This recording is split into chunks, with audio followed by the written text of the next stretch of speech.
and welcome back to my channel on affordable air gunning. And today's topic is going to focus a little bit more on affordability. I'm not in the man cave. I'm stuck due to travel bans somewhere in an apartment building. But this is something I've been wanting to talk about for quite a while. Scope rings, scope mounting, scope brackets, whatever you want to call them. And it's just my opinion on them.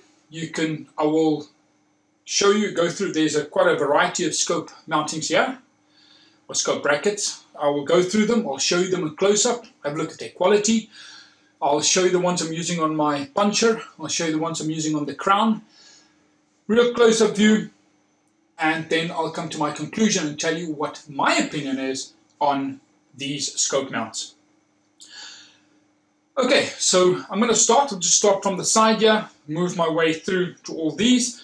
I'm going to just set the camera up and have a nice close-up, and then we'll talk about them as we go through, and I'll show you these rings and what they look like. So if you just set up the camera. Okay, let's start off with this little bad boy here. These are the cheapest ones I have. We'll talk about the price and about affordability shortly at the end of the video. As you can see here, very nice.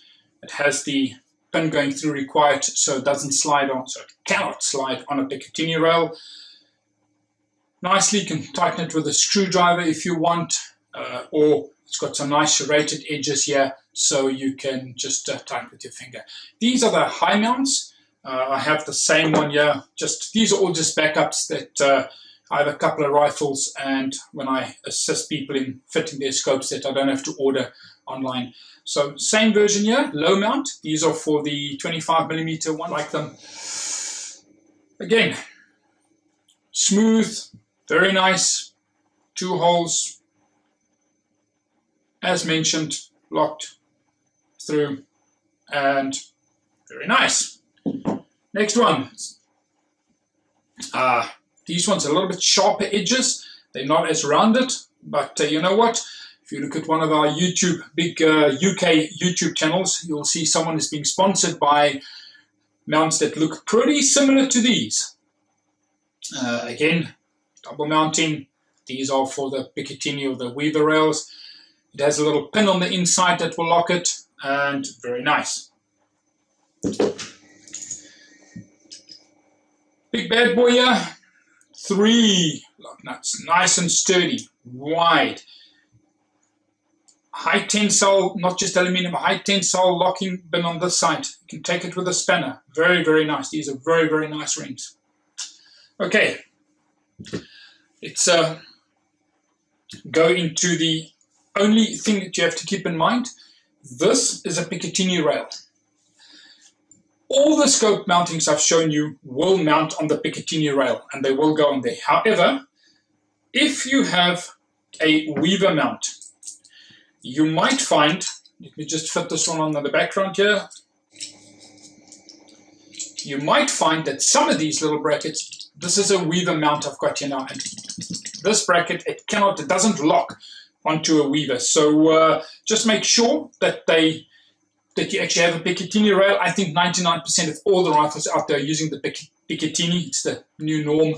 But just be careful that you don't buy brackets and for some reason your rifle is fitted with a Weaver rail, because it might not fit. However, out of all these brackets I've just shown you, these are the only ones that will not fit onto the Weaver. All the others will fit a Weaver and a Picatinny rail. Okay, we've had a look at all these in close-ups. I'll show you the ones I'm using on my FX. Also, very nice scopes, 3 rings. They're exactly the same as these ones that I have. Yeah, used them on here. It's not an expensive scope. It's a good value for money scope that I'm using on here. You can see it really complements the rifle, complements the scope, and these brackets really, really look nice. Let's go to my more affordable puncher.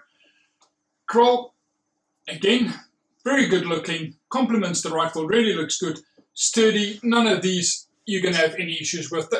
They're just not going to come off. Plus they have these additional 2 little levers on the side here that you can just pull out, and you can tighten it by hand, and you can also set their angles to be the same. So What am I trying to say? Where is this going? Every single scope mounting here cost less than $22. This is the most expensive one I have. They were $22 US, and I bought them in a store for $22. These little cheap ones, the little flimsy little ones, they were just over $6 a piece. $6 for them. On my 3006, which is I would say heavy caliber hunting rifle, I use cheap mounts. They are not going to move. They're not going to come off. They are just not going to move. We all know that rifles have a lot of recoil, and people tell you, but if your scope moves, it's going to be out. These scopes are not going to move. I can guarantee you that. Even with the cheapest of cheapest mountings, you're going to have to drop the rifle. And if you drop your rifle and you want to motivate paying more for a scope mounting, so that if you drop your rifle, they will not move. Well, you know what? If you're going to buy so that you can't drop your rifle, don't put an expensive scope on your rifle, because if you drop it on the scope, it's going to break. And then, finally, how much recoil does a PCP have? We all know these rifles don't have recoil compared to those of heavy caliber hunting rifles. So why do you want to spend more money on something that have to absorb this amount of recoil? 30 foot-pound, not even 12 foot-pound. I have a safe backstop. It's even a flimsy little table here, and there's just no recoil. And if you have the money and you can afford it, buy whatever you want. Put $500 scope mountings on there if it's going to make you feel good. But for those who are new into this game, don't be fooled into spending money on this. This is where I would economize. On this whole rifle, this is where I would economize. I will not economize this. I'll take the extra money that I can save on my brackets by going for the cheapest brackets I can get and up the value of my scope. It's just my 5 cents worth. Use it, don't use it. As soon as this worldwide lockdown thing is down, people, happy hunting, be safe, and enjoy your air rifle. Cheers.